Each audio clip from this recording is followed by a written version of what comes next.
Hey guys, you might have noticed last time we were in the garage that I had a new seat in the car, and we kind of hinted at that a little bit. Today we're going to actually go into some of the process of putting that in place and getting it more or less prepped. Can't finish it up until we get the roll hoop in. That's coming in a future video. But we can at least get our seat in and see how I'm going to mount that up to the floor and get everything ready there. So let's dive into it.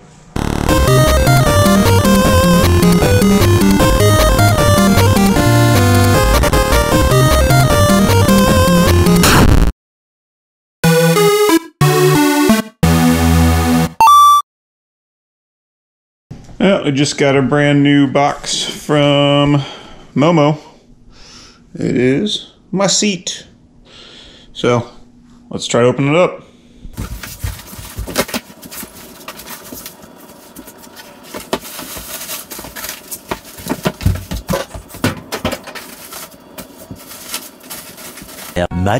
Much later.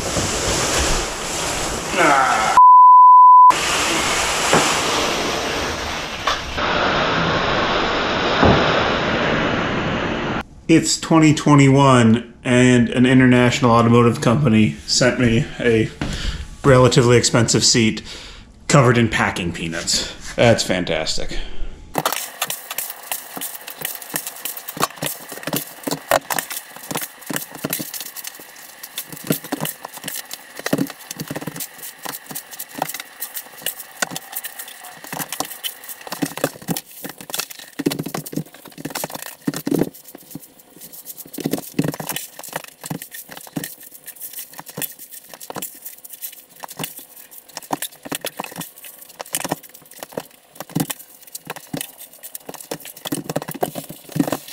Alright, so we mostly got it unpacked. There's still some peanuts in here, but at this point, just taking the last bits of bubble wrap off and the last few bits of packing peanuts.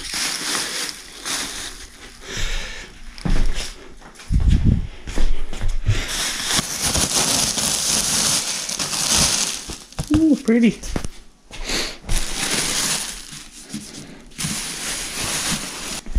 So here's our new Momo Evo that is going in the sky.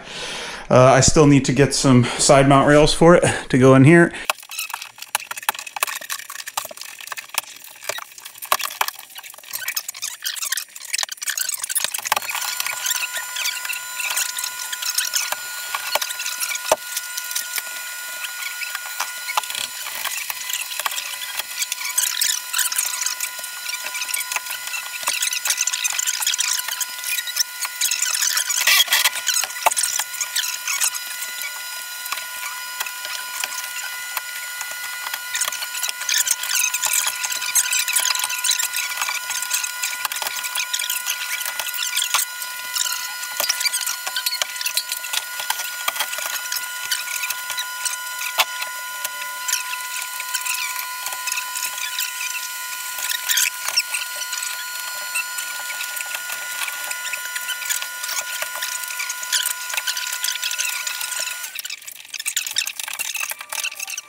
Oh. 24 hours later.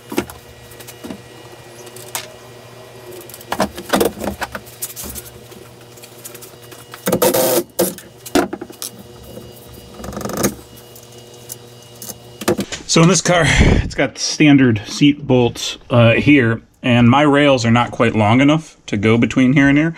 So what I did is picked up some angle iron. What I think I'm going to do is try to basically press down on the top of my rails and have a common rear anchor bolt, and then have the angle go on top of it and layer over this. So I can use the stock mounting locations, and I don't have to drill any more new holes in the bottom because we know that these are good anchor points for the seats. Here is my seat, and it's a side mount like most racing seats are. And what I've done is put a bolt through and on, and then it's got a catch bolt on the back that locks it to this plate because the width is going to be a little bit too far. Not quite sure if I can get the camera in there to see. Yeah, you can see a little bit better there for those stock seat bolt locations. And then what I'm going to do is take the angle and plate it on top of the actual seat mount bracket so that when it can come out the front, at least I'm going to try to do that, assuming this doesn't sit too low, and so I can use those stock locations. If not, I am going to have to drill a hole in the bottom and go through the front of the seat brackets. This is just some angle I bought, and I'm going to use this, hopefully, to just line it right up on there like that. It is long enough to do so. I may not be able to use the stock holes. I may have to drill out a little bit or widen some of these to get it to press down, and I'll probably have to cut this down a little bit because it's probably too long for what I want to do. But this will sit on top of that inside rail, and they'll share the same anchor bolt, but this will apply pressure all the way up to the front so I can use the stock front bolts. And that way I can easily get the seat in and out and get to these front bolts, because if I had to drill down here, I'd actually have to put a hole right here and right about here. And you can see I'd have to build that up with some washers or something like that on this side. This side's not too bad, just to get it to sit flush. So I like this idea a lot better. We've got a slight problem with that plan. You can see that I need to just slide this in here up above to make my plan work. Unfortunately, the front of the rail is too tall to do that. So what I think I'm going to have to do is cut down a little bit on the rail so it still has an angle to it, but can slide underneath this little edge here. So I have to measure the distance between there, cut down a little bit, and then it should work. I lined up the back here and slide it up nice and flush with the tail where I'm going to tap in. And I came up here and just drew a line of where I need to cut so that I'm clear of where my finger is pointing. That stuff there. And then it should stick out the front, and then I'll probably have to trim that down a little bit too once I get that lined up properly. And then this will actually sit on the inside of the bracket if I do this right. Drill out a couple holes and we should be good to go.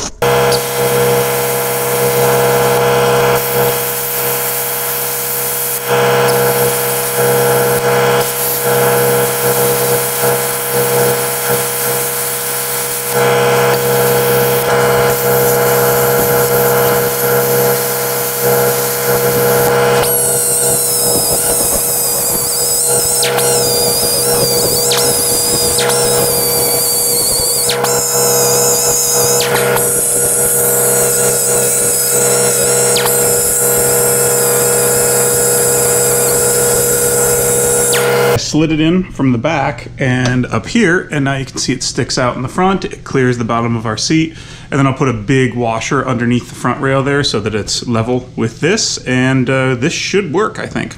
So I have to drill out the holes here that line up with the holes in the seat bracket. So just got out the drill press, set it all up, clamped it all down, and let's get to drilling.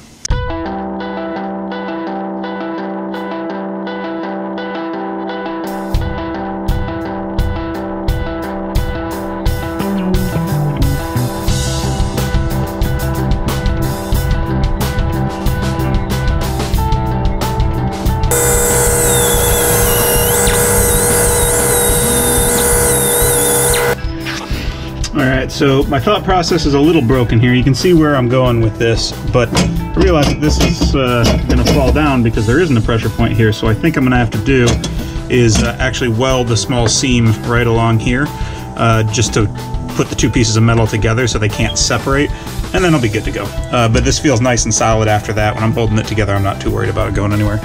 So a little bit more work to do. Got to grind some of the black off, and then I'll probably just hit this whole thing with some Plasti Dip or something just so it doesn't look totally crappy when it's in the car.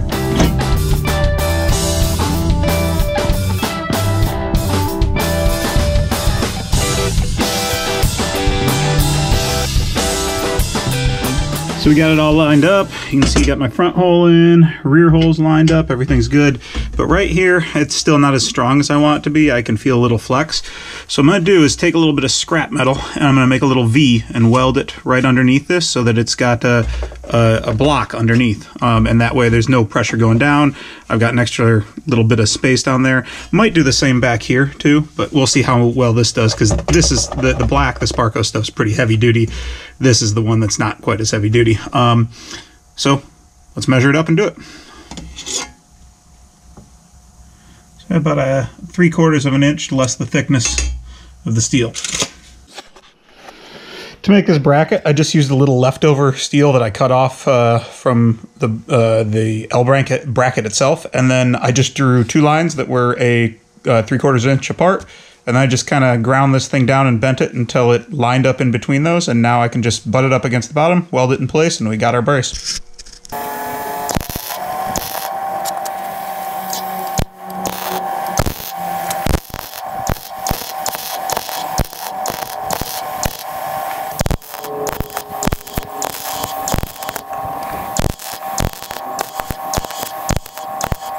We got our first rail in. You can see lines up on the rear bolt there, which I can get to from the back.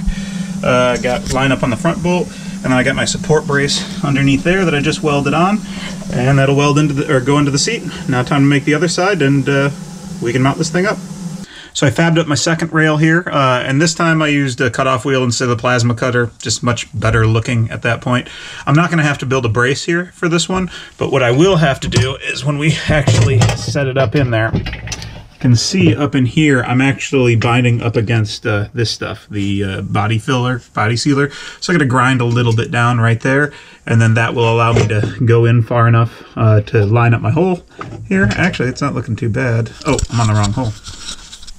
If I actually line it up right onto the hole I want it to be on, you can see that this right here kind of gaps onto that body filler. So I'm going to grind down the body filler just a little bit so I can push this in a little. Then we'll drill our hole right there, cut off the end like the other one, and give it the spray paint, and we're done.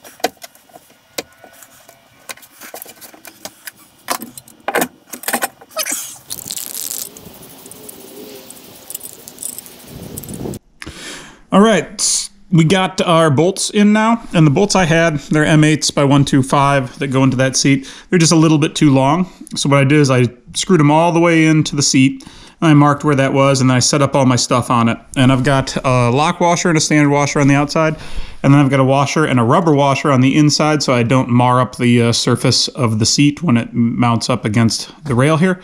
I gotta go cut down this bolt. I'm going to do that on both sides on the one side. The other side I actually need the longer bolts for because it's going to hang out just a little bit. We'll see when we get to that. But let's go trim down these bolts and then put them on the rails and attach it to the seat.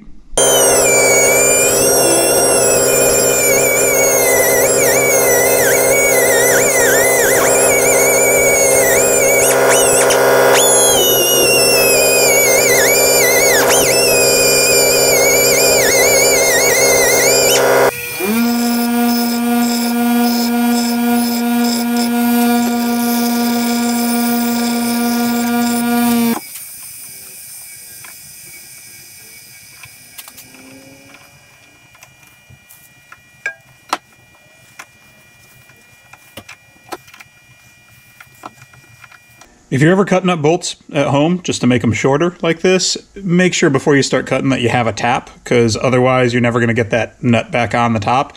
But I ground them off, and then I always put a little bevel edge on them, which is what I was doing with the grinder, and then I hit it with the tap, and that way we got a nice clean thread, and it threads right back on the way it's supposed to.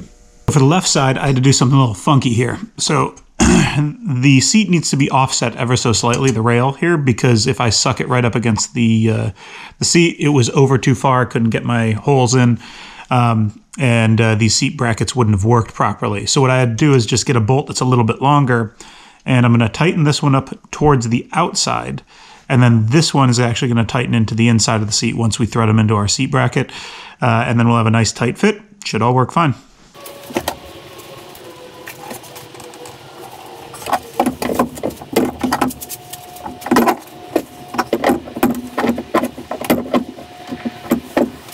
I thought my measurements were good about being flush up to the floor, but they weren't quite right.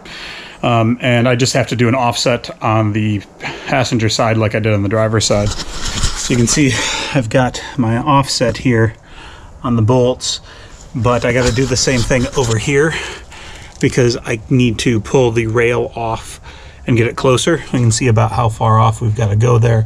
If I actually put this side on first and push it all the way up against, this side of the seat actually bumps into this. So just a matter of offsetting this rail, which I just cut all those bolts off, and now I got to go buy a couple new ones that are longer and do the same thing as I did on the other side. Oops. So I replaced the bolts, and now you can see it's a little tough to get the camera in there, but maybe this one's easier to see.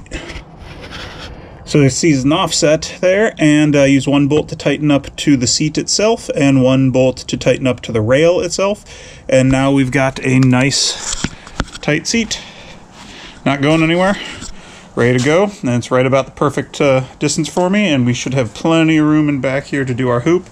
The stock steering wheel is actually pretty nice, but now that I'm sitting in here, I think I want to get a removable, because with it off, it is so easy to get in and out of this thing. With it on, well, let's take a look and see.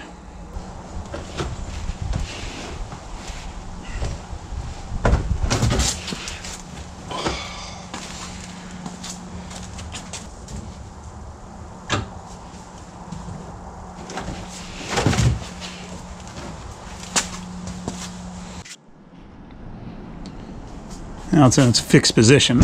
Let's see how easy the roof goes up.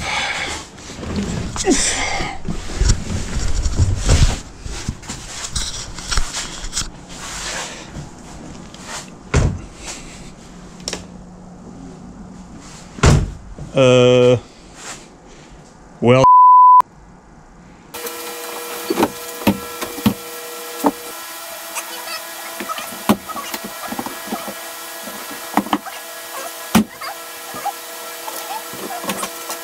All right, so now I'm in the car. Let's try and get the roof latched. So roof is latched. Oh, what are we binding against back there? All right, so roof's latched and door is closed. Put our keys in. Car's on. Ooh. Nope, there's a big gap right there right now. So ultimately the issue I was having was this little flap here is not quite catching right on this side when I lift up the roof. And so if it doesn't expand, I just gotta reach my hand back there and flip it up by hand. And now roof lines up nice and flush. And now that the roof goes on properly and we got our window rolled up, closes right up, seals up fine, and does not touch there. There's actually a little bit of a gap in between. So we've got success. All right, everyone, that's it for today's episode. Thanks for checking in, seeing how things are going with the car. We're getting pretty close. Track days are right around the corner. Hopefully we'll see you there.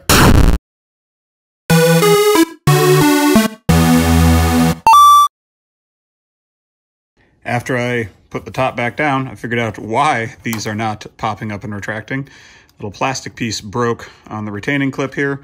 So I'm either gonna have to get a new retaining clip or just put pin on the other side of this or something, but more fun broken crap.